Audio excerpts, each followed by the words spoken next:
याबद्दलची माहिती घेतल्यानंतर तुमच्या लक्षात येईल की ह्या व्यवहारामध्ये 1 रुपया पण दिला गेला नाही, तरी मोठे मोठे आकडे सांगितले, मोठ्या मोठ्या गोष्टी सांगितल्या गेल्या आणि विरोधकांनी पण आम्हाला वेगवेगळ्या पद्धतीनं टार्गेट करण्याचा प्रयत्न केला। साहजिकच विरोधक त्याचा बदनाम म्हणजे आम्हाला टार्गेट करण्याचा प्रयत्न करणार, तो त्यांचा अधिकार आहे, त्या खोलात मला जायचं नाही।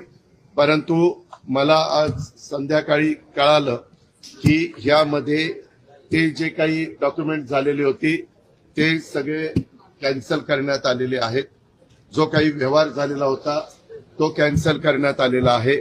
दुसरी गोष्ट, या राज्याचे ऍडिशनल चीफ सेक्रेटरी रेव्हेन्यू यांच्या अध्यक्षतेखाली काही विभागीय आयुक्त आणि काही वेगवेगळे मान्यवर यांची समिती आजच काहीतरी जाहीर करण्यात आलेली, विभागीय आयुक्त पुणे, अप्पर मुख्य सचिव महसूल मुद्रांक नोंदणी, जमाबंदी आयुक्त आणि संचालक भूमी अभिलेख, नोंदणी महानिरीक्षक व मुद्रांक नियंत्रक पुणे, जिल्हाधिकारी पुणे आणि सहसचिव मुद्रांक महसूल व वन विभाग, आणि त्यांना या संदर्भामध्ये या सगळ्याची चौकशी करून हे साधारण 1 महिन्याच्या आत हा अहवाल सादर करावा अशा पद्धतीने सूचना केलेल्या आहेत की मौजे मुंडवा, तालुका पुणे शहर, जिल्हा पुणे येथील सर्वे नंबर 88 मधील जमीन खरेदीच्या दस्तामध्ये झालेल्या अनियमिततेबाबत चौकशीसाठी चौकशी समिती नियुक्त केलेली आहे। तिने पण पारदर्शकपणे काम करावं, साहजिकच आहे,